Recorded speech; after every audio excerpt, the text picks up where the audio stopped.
दोस्तों, रफ़ी साहब की ज़िंदगी से जुड़ी हुई यूँ तो कई बातें आप लोगों ने सुनी होंगी, लेकिन आज मैं उनके करियर की एक ऐसी बात आपको बताने जा रहा हूँ जो आपको हैरान कर देगी। एक बार ऐसा भी हुआ कि रफ़ी साहब को सोती हुई नींद से जगाकर म्यूज़िक डायरेक्टर ने उन्हें स्टूडियो आने के लिए कहा और रफ़ी साहब बेचारे उनके दिए गए वक्त के मुताबिक स्टूडियो न सिर्फ ये कि पहुंच गए, बल्कि उन्होंने एक गज़ल की रिकॉर्डिंग की और गज़ल भी ऐसी कि जिसकी न तो कोई तैयारी की गई थी, न ही कोई रिहर्सल हुई थी।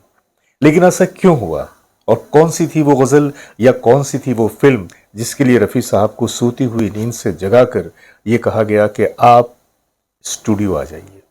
आज मैं इसी बात का आपके सामने तस्करा करने जा रहा हूं, तो बने रहिए हमारे साथ और देखते रहिए अपना मनपसंद चैनल सिनेमाया। आइए चलते हैं आज की कहानी की तरफ।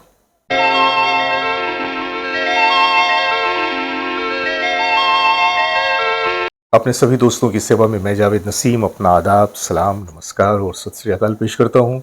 और दोस्तों, मैं आपको आज उसी बात से जुड़ी हुई कहानी बताने जा रहा हूं कि जब रफ़ी साहब को सोती हुई नींद से उठाकर उन्हें स्टूडियो आने के लिए कहा गया। ये बात है सन 1949 की, 1949 की। 49 में एक फिल्म आई थी, यूं तो कई फिल्में आई थी, लेकिन एक फिल्म आई थी जिसका नाम था रात की रानी। रात की रानी 1949 की एक ऐसी फिल्म है कि जिसके बारे में अब कहीं पर भी बहुत ज़्यादा जानकारियां उपलब्ध नहीं है, लेकिन जो थोड़ी बहुत जानकारियां मिली, उन जानकारियों के बेस पे हमें ये कहानी सुनने को मिली, पढ़ने को मिली कि ऐसा हुआ कि 1949 में जिसके संगीतकार थे हंसराज बहल जी, जिसमें हीरो थे श्याम जी, उनके साथ उनकी हीरोइन थी मुनव्वर सुल्ताना जी। इस फिल्म में 9 गीत थे जिन्हें कई गुलकारों की आवाज़ में रिकॉर्ड किया गया था, जिनमें मोहम्मद रफ़ी साहब, लता मंगेशकर जी, आशा भोसले जी और गीता रॉय, जो उस जमाने में गीता रॉय थी, बाद में गीता दत्त हुई। इन तमाम गुलकारों की आवाज़ों में उन 9 गीतों को रिकॉर्ड किया गया था। फिल्म में सोलोज भी थे, डुएट्स भी थे, लेकिन उन तमाम 9 गीतों में खास बात यह थी कि उस एक फिल्म के गीत को कई गीतकारों ने लिखा था, जिनमें राजेंद्र किशन जी थे, आरजू लखनवी जी थे, बूटालाल जी थे, ए शाह साहब थे और इस तरह से कई गीतकार इस फिल्म का हिस्सा थे। जिन रातों में नींद उड़ जाती है, क्या कहर की तन फुकता है, दिल जलता है जब पाँव ज़मीं पे बोलो मेरा अफसाना, चाहे प्यार करो चाहे ठुकराओ, ये उस चांद से प्यारे चांद हो तुम, आकाश पे दुनिया के सभा पल चिन्ह सही जीवन का सफर, जब से तेरी याद को दिल में बसाया, प्यार से दिल में बसाया, कन्याई संसार, झूठे हैं सब रिश्ते नाते।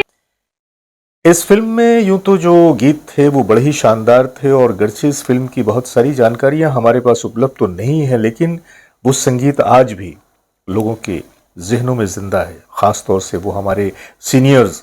जो कि उस ज़माने में भी मौजूद थे, जिन्होंने उस फिल्म को देखा है या उसके गीत सुने हैं, वो आज तक इस फिल्म के गीतों को बहुत पसंद करते हैं। रफ़ी साहब और लता जी की आवाज़ में एक डुएट था जो कि बहुत ही पॉपुलर हुआ था, सुन लो मेरा फसाना, इस तरह से। लेकिन मैं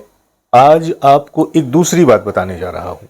जैसा कि मैंने वीडियो के शुरू में ही कहा कि एक ऐसी गज़ल की रिकॉर्डिंग की बात आई कि जब रफ़ी साहब को सोती हुई नींद से उठाकर म्यूज़िक डायरेक्टर ने, यानी कि हंसराज बहल जी ने गुजारिश की कि रफ़ी साहब एक बहुत ही अर्जेंट रिकॉर्डिंग है, लिहाजा आपसे गुजारिश है कि फजर की नमाज के बाद आप स्टूडियो आ जाइए।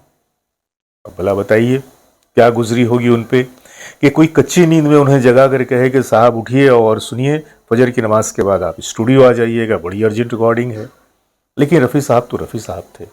उन्होंने बड़े ही खंदा पेशानी के साथ कहा कि जी मैं हाजिर हो जाऊंगा। दूसरी सुबह नमाज के बाद जब वो स्टूडियो पहुंचे तो देखा कि सारे म्यूजिशियंस और सारी तैयारियां मुकम्मल हो चुकी हैं। तो फिर हंसराज जी ने बताया कि दरअसल ये जो गज़ल है ये एक मुशायरे में पढ़ी जाने वाली गज़ल है जिसमें संगीत का बहुत ही हल्का सा इस्तेमाल हुआ है। और इसके पीछे वजह यह है कि मैंने आपको यूं तकलीफ दी कि आज ही इस गीत की रिकॉर्डिंग होनी है और साथ ही साथ आज ही इस गाने को शूट भी करना है। लिहाजा शूटिंग के पेश नज़र ये बहुत ही ज़रूरी हो गया था कि मैं रात के वक्त आपको तकलीफ दूं और आपसे गुजारिश करूं कि आप अर्ली मॉर्निंग आकर इस गज़ल को रिकॉर्ड कर दें। अब ये गज़ल जो रिकॉर्डिंग होनी थी इसमें न तो कोई प्रॉपर तैयारी थी, न तो कोई रिहर्सल थी, कुछ भी नहीं था। बस रफ़ी साहब स्टूडियो चले गए और हंसराज जी ने उन्हें नोटेशन समझा दिया और रफ़ी साहब ने थोड़ा बहुत देखने के बाद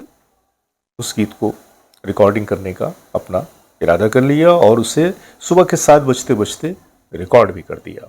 और इस तरह से ये गीत, जो कि गीत नहीं बल्कि यूं कह लीजिए कि एक ऐसी गज़ल के जिसे फिल्म के एक सीक्वेंस में मुशायरे में पढ़ा जाना था